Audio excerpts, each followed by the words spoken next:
Hey guys, what's up? Welcome back here to today's edition of Intuitive Angling, and thanks for joining me for today's episode. Really appreciate that. You guys, today I'm going to start something a little bit new on the channel here. I'm going to start doing some series. In other words, series on different topics. And today I want to start out, I'm going to do a series on my worst day of tournament fishing ever. Worst days of fishing. I think you guys are really going to enjoy this because I've had a lot of them. Had a lot of good ones too, which we'll do some stuff on that too eventually. But today I'm going to start the series out by explaining my worst day of tournament fishing. On this particular episode, in episode 1, we're going to talk about what happened to me at Lake Toho in Florida at a FLW tournament, the last day of the tournament. So we'll get into that in today's episode.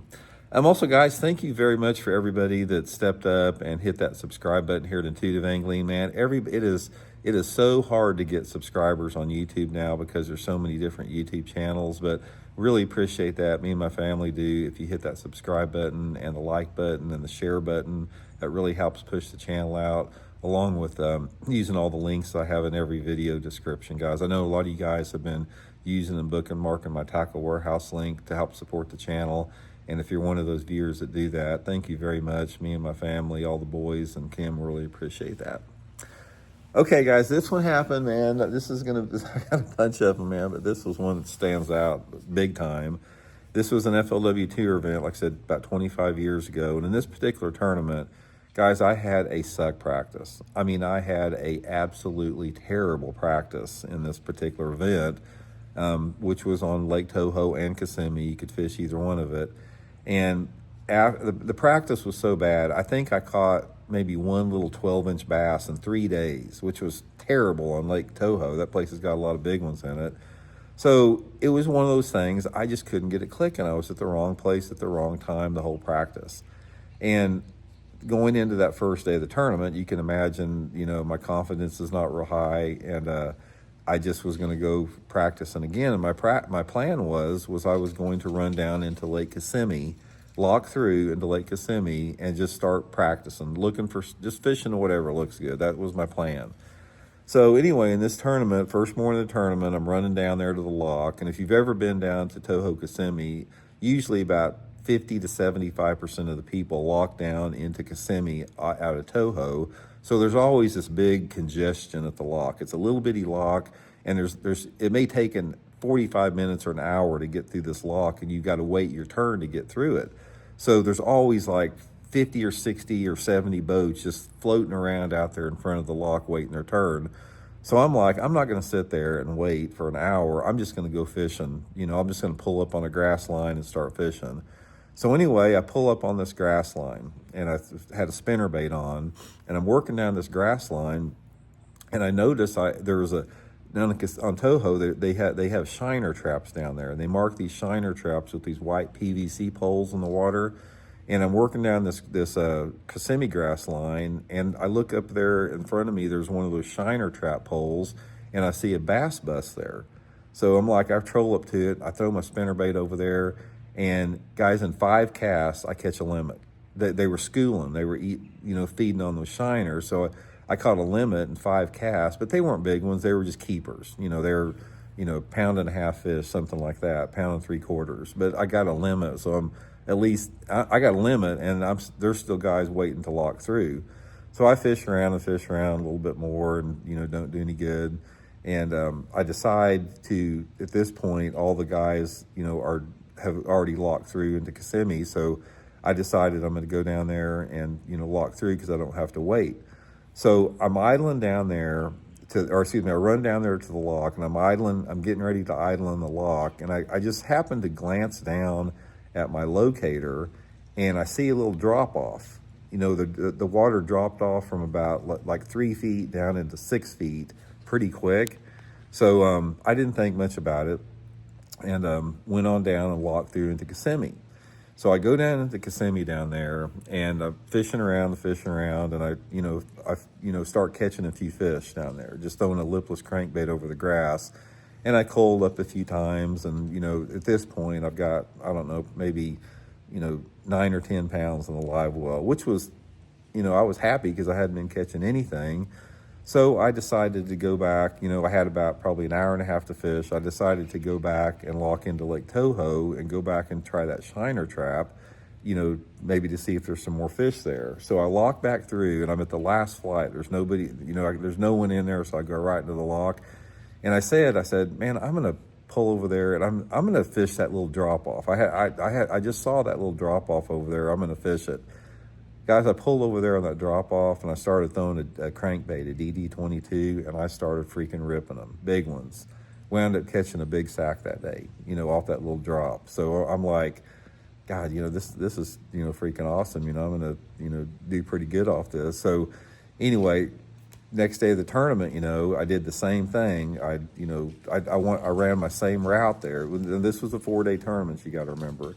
So got the route, did the same thing. I caught a couple off the shiner trap over there, let everybody lock through, went down into Kissimmee again, caught a few more, and then came back and I did the same thing off that drop, and I caught several more nice ones.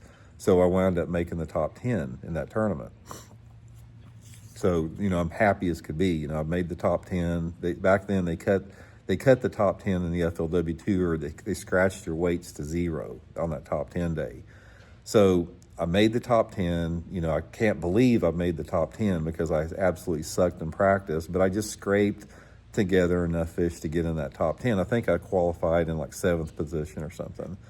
So the next day, top 10 day, I said, I don't think I'm going to go down to Kissimmee. I'm going to stay in Toho, and I'm going to spend more time on that drop. So guys, I got on that drop, and they were freaking loaded. There's only 10 of us out, so there wasn't anyone around me at all. I had, had the whole thing to myself, and I caught the biggest bag of the tournament there, guys. I caught almost 24 pounds off that drop, and I had one almost 9 pounds at a big lead. And the second place in that after that first day, I was leading the top 10 day, and I think the second place was or maybe not lead, maybe one other guy had a bigger string, but I was right that, no, I was leading. Yeah, that third day I was leading, and, it was a few pounds ahead of second place. And then the next day they scratched the score to 0. So, they cut it to 5 the last day, and you had to start your weights from 0.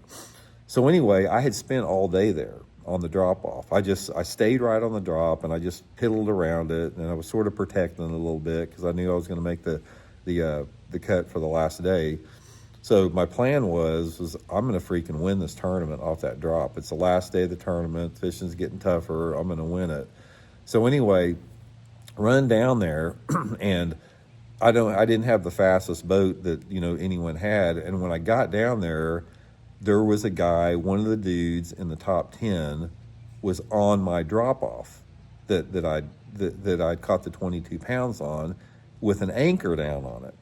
And I'm like, what the F? It's like, what is this guy doing here? This guy is, he hadn't been here. And anyway, I went up to him, and I said, hey man, I said, this is where I'm fishing. I said, I stayed here all day yesterday. I haven't seen a single boat around here. I'd appreciate it if you leave. And he goes, this is where I'm fishing today, like that. This is where I caught him at. I go, you didn't catch him here? I was here all day long. And he goes, yeah, no, I caught him here. So I'm like, during this period, I'm like, well, let me preface a little bit. Let me tell you what happened before that, then I'll tell you what transpired during that day. Apparently this guy, what happened was the third day of the tournament, when I caught the big bag, the 22-pound bag, I was in the first flight, and this guy that was on my spot, he came in through the lock later, and apparently I heard the Lockmaster told this guy didn't have hardly any fish when he was locking back through. He had like one fish. The Lockmaster told this guy that was on my spot when he was in the lock, he said, hey man, one of your tournament guys, I saw him catch a bunch of giant bass right there in front of the lock. And anyway, the Lockmaster told this guy that. This guy went over there and caught a couple big ones right at the very end of the day, after I was already gone, on this spot, off the spot that I caught the 22 pounds on. So I want to preface that. But anyway, this guy is sitting right on my spot, And I said, dude, I said, I have been here the whole tournament. I have not seen another boat here. I said, why are you sitting right on my spot here? And he goes, this is where I'm fishing. And he goes, I'm standing there. I said, you're so stupid. You don't even know what you're fishing. I said, you're anchored right on top of the fish. And I'm like cussing this guy out. It's like, obviously, if I'd have known what had happened before that, it would have even been worse, because I'd only found out later that some guy, the Lockmaster, told him I was fishing there. And so that's the only reason he was there to begin with. So anyway, he's sitting right on top of the drop-off. And I'm cussing this guy. Camera boats on me, the ESPN camera boats on me. They're like bleeping stuff out.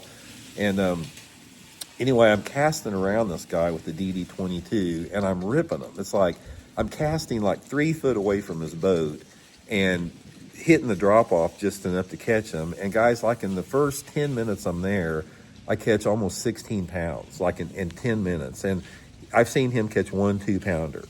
So I just said, and like I said, he's on the sweet spot. And I'm telling him that. I'm like I said, you're so stupid, you don't even know what you're fishing. You're right on top of the best spot, which was a mistake on my part, because I stayed there over half the day, right, watching.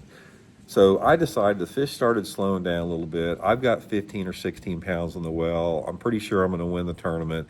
He is sitting right on top of the fish, and he's got like 1 or 2 2-pounders. So I decided to lock through, and I decided to leave and go back down into Lake Kissimmee to try to upgrade my weight. So anyway, I come back in there. I lock through. I come back through. Got like 45 minutes to fish, and he's still anchored there when I get out. This dude's still anchored there. So I'm like, that's not good. He's still anchored there. Make a long story short, after I left there, guys, he caught like 3 5-pounders off of the spot, and he wound up beating me in the tournament by like, 8 or 10 ounces on that. That was got to be one of the worst days in my tournament fishing career, where I had found this mother lode, and it just so happened that this Lockmaster told this guy that I'd caught a mother lode there, and he decides to anchor up on it and wins the tournament off of it. So I don't know what could have been different on that. I think probably in retrospect, if I had known different, I would have just like harassed that. I would have went in circles around that guy all day long after I had my 15 or 16 pounds and not even let him, have a chance to catch one. But what happened is, apparently, because he was in a different spot, he took my advice to heed, because when I got back, he had repositioned his anchor, and now he's like 30 foot back behind where he was anchored when I was there, because he heard me saying, you're so stupid, you're sitting right on top of the spot. So he pulled back there and, started throwing right on top of the sweet spot and wound up winning him. So I probably helped him win the tournament by being pissed at him. So anyway, guys, that's just one of the worst days. I've got a bunch of them like that. We'll share at a later point. Appreciate you tuning in, guys. We'll talk later.